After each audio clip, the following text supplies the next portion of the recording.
Hello, welcome back to the Caring Conversations studio, live from the Care Show Birmingham, with our sponsors, Cornerstone Care Solutions, and from our sponsor, Charlie, Yes. from Cornerstone Care Solutions, Operations Manager. That's correct, yes. How's your day been so far? It's gone really well. I've been really impressed with the people that have come on and had conversations, and it's just such a variety of people's views and their understanding of the care sector. So it's been absolutely fantastic. I love the sort of positivity of the sector. It's so, as much as it can sort of feel a bit downtrodden, and I suppose the really interesting thing that's come up for me today is that we both work on completely polar opposite ends of the sector. So I work right up in the positive space, whereas a lot of the work you do, is with homes that are struggling or in administration or things like that. That have problems, and working with you guys and working with, I've been present for several phone calls Lucy's been involved in. And there's some not great stuff happening, right? Unfortunately, in social care, sometimes there's people and places in distress that needs a little bit of help. Needs a little bit of help. So let's talk a little bit about that, and then talk about how we sort of, how Cornerstone's organisation tries to work on those things, because ultimately, there is processes and systems that you can sit in. So, to tell us a bit about what you do in the role then. So, Cornerstone in general do a multitude of things. Sometimes we're looked at as the Grim Reapers. We do go into care homes and businesses, children's homes, all across the sector that are in distress, whether that's financial or quality, and we work in, walking on the worst day sometimes for the staff, the residents and the providers. So our job is to firefight whilst remaining calm, compassionate, and strategically thinking of how we can move forward in the easiest, safest way, basically, for everyone involved. But we're also a very positive organisation, so sometimes providers will come to us when they get niggles of some failings or some issues in their setting, whether it be domiciliary, complex care, complex children's care, and they ask for our help and advice early on. If they do that, then we're not going to turn up a year later when they're in real distress. So sometimes we can go in and turn a home around in a really positive way, and unfortunately sometimes we go in and turn it around in a very quick way to save the service, really, and save people jobs and people their homes. It must be sort of tough, interesting. When you go into a home that's close to or in administration, what are the first things that you do to try and get the situation under control? Well, if you think about, you're walking into a care home and you're given the keys, you don't know anything about that setting. Do they literally give you the keys? Sometimes we take them, but we get the keys. And we have to quickly, within the space of 24 hours, make sure that those residents and those staff are safe. That's the first and foremost. So that could be from checking the security of the building, the environment, the equipment, making sure that there's enough food, medication. So everything you can think of that supports those individuals in that home to keep them safe, comfortable, and their well-being maintained, we have to look at within 24 hours. So sometimes it can be quite an intense 24 hours, because we want to make sure that everything is safe for people. And then on from that, you're then looking at, okay, we need to make sure there's enough for payroll. We need to make sure the staff understand how the administration works. So it's a lot of reassurance. The families, the relatives, the friends of the residents and the residents themselves, it's about working with them for them to understand that this doesn't mean this is the end of the home. The administration process is to gather evidence at the beginning and make sure that we understand how safe that home is for those people. Okay, interesting. So I guess in a lot of ways you go in and everybody is terrified of what you're going to be like, but actually you've got license to be nice. And you're there to help. 100%. And what we normally find is staff. We've had people say to us, on day one, this is so scary. And me and Lucy have spoke about this in the past, because it's such a review, really. So we once had a person send us an email after selling a home, and they said to us, on day one, Lucy told us that we wouldn't be in the same place in 6 months' time, and I didn't believe her. But look at us now, we're sold, we're safe, the residents are happy, things have been fixed in administration. It's a completely different story. So I think it's about understanding administration is such a small part of what we do. We're there to operate, and we're there to reassure and ensure that people keep their homes, and to ensure that staff, as I say, keep their jobs. And that's ultimately what we want to do, and we care while we do it. This isn't just a job. All of our consultants are in this industry for one thing or another. I do it personally because I have a brother that uses the health and social care sector. So no one's in it for the money, are they? Really? No, we're really not. We're really not. We are genuinely in it because we care, and I think, we can show that through the turnaround support, really. You come across like very passionate as a team. I've been getting to know you guys all over the past couple of weeks as we've started working together. And I'm really interested, what's your favourite part of the job? Like, what's your favourite thing to do in the sort of remit of what you do with Cornerstone? Okay, it might sound boring, but I'm a big governance person. Okay, yeah. I'm very passionate about it because if you get that right, a lot of things fall into place. Yeah. And I think sometimes governance can be the thing that gets pushed to the side.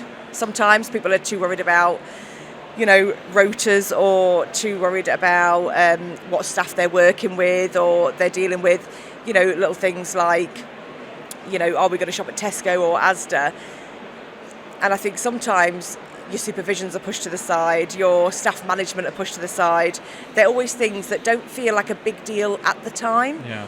But then 3-6 months down the line, when homes are in distress and you actually look back at the root cause, sometimes it's due to lack of governance. So when you say governance, what do you actually mean? What does that like articulate itself as in policies and procedures? What do you mean?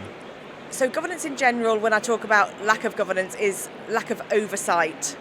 So governance to me isn't just a tick box exercise. So a lot of people think of governance as audits, as doing your daily walk-arounds. That's part of governance. They're the elements that lead up to the governance, but it's actually understanding what to do with that information and how to react to that information. So people could do a walk-around every day, but they could be picking up the same things. If nothing's done about that, then there's no learning in the home. So that just becomes standard practice. So what we should be doing as part of governance is looking at what we're collating, whether it's evidence through supervisions, how staff are feeling, their well-being, looking at what lessons are we actually learning from these safeguards that are happening, what are we doing about the medication errors, or are there reoccurring themes, or is it the same people or the same errors? What they don't do sometimes is actually learn lessons, look at root causes and fix it at that level so that it doesn't become a bigger problem down the line. Okay, interesting. So I think I hadn't really sort of necessarily contemplated what that word meant, and it's it's an integral part of the process, right? Yeah, and it means if you ask 10 people what governance is to them, it'll probably come out different. Yeah. But that's why I asked the question. 100%, and that's what governance is to me in the job that I do. So for me, it's making sure, and I work with a lot of children's services, and one of the words that they use in children's services quite a lot, and I adapt it and keep it into adult services as well, is professional curiosity. And I think that's a lot of the time what governance is. Asking why are we collecting this data, what are we actually going to do with it, and what do we want to change for the residents, which is ultimately what we're there for. How is this supporting them, and how is this helping us change the way we work with them? And so you've gone in, you've made it safe, and then you start working on the governance. What other things do you cover off in that sort of first few weeks when you're trying to help a home that's kind of in administration or on the edge, or in need of a bit of a rethink? Yeah. So when we look at the governance element, we're looking at ultimately first the risk areas. So that would be your compliance, your health and safety compliance, making sure equipment is being used correctly, making sure people have correct plans in place for using equipment, if there's people that experience frustrations that can exhibit in behaviour, making sure that there's the correct plans in place for staff to understand how to support them to help de-escalate.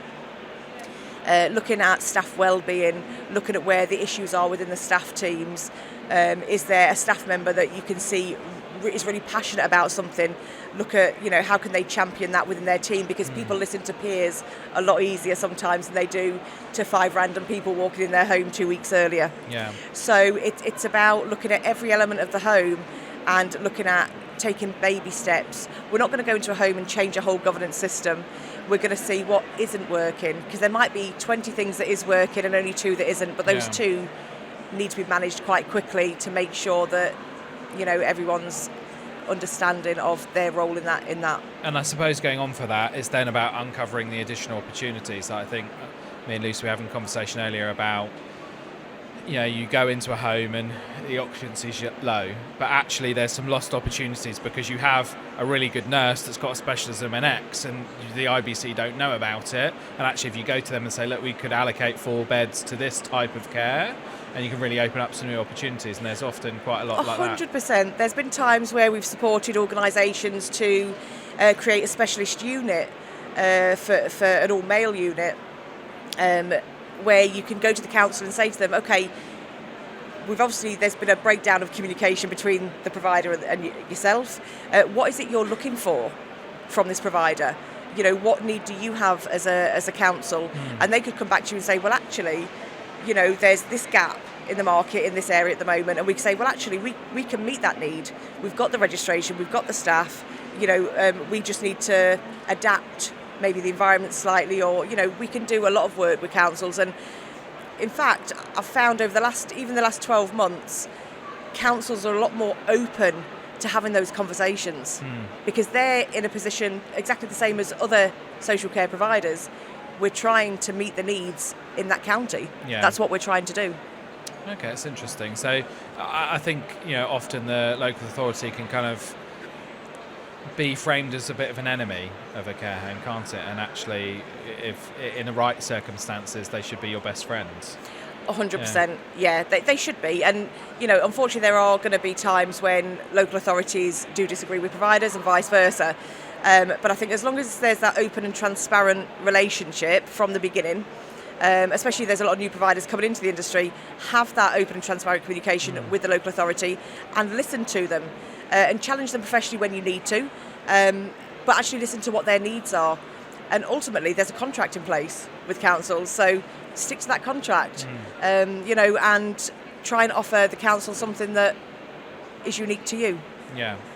It's interesting, isn't it? I think, it's often a bit of a disparity in between those 2 parties, and you sort of end up at a bit of a battle, but ultimately the local authority have an issue, you have the solution to fix it, potentially, whatever that might be. So actually, it should be able to forge a good relationship there. Yeah, and I think as well we need to understand that local authorities are just another business, just like ours, just like yours, and no one's perfect.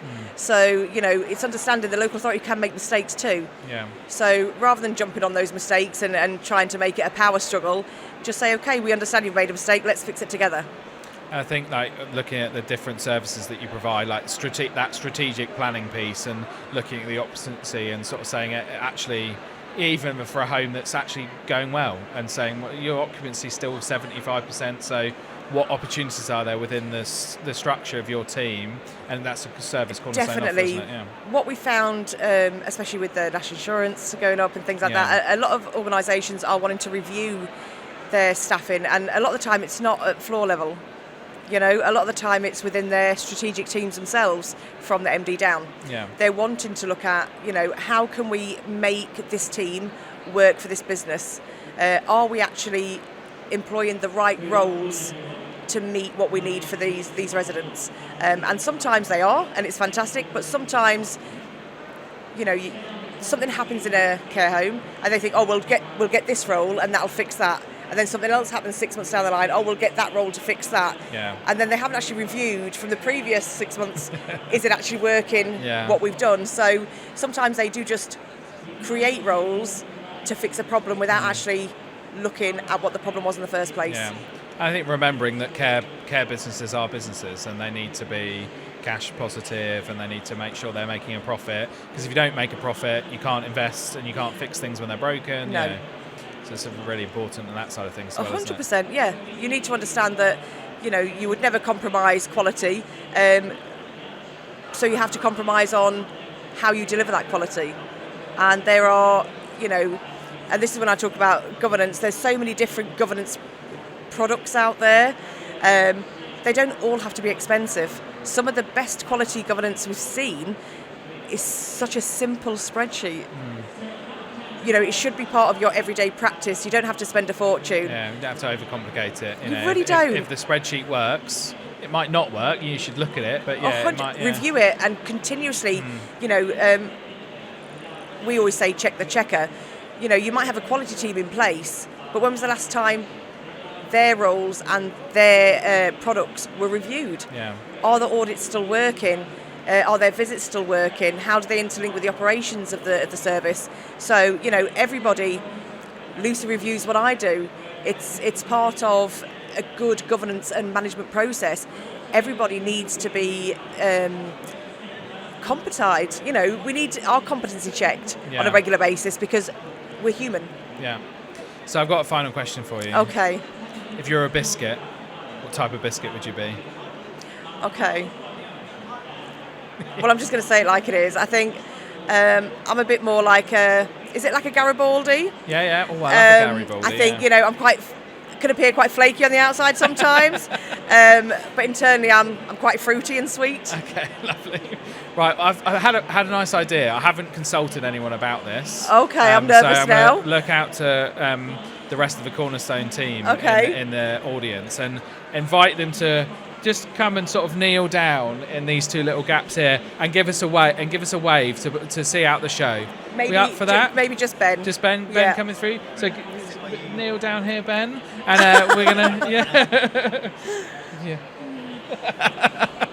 Right, so we're here and we've had a really good day, really interesting. Fantastic it's been day fun. Today, yeah. And Lucy's already left for the day because she's gone to a She's got another engagement, quite an important event. Oh yeah, probably should have told Chris about this as well. You probably should have, just wing He's things worked so in hard at the last today, minutes. Yeah, so it's all good. So we're going to just wave goodbye to the camera. Fantastic. We'll just say thanks for Okay. joining us, and it's been a brilliant day, and we'll see you tomorrow with all the tomorrow. lovely interviews. So Goodbye. Bye, just keep waving. Bye. Just keep waving. Just keep waving. Just keep waving. Just keep doing it. Just do it until forever and time. You just keep waving.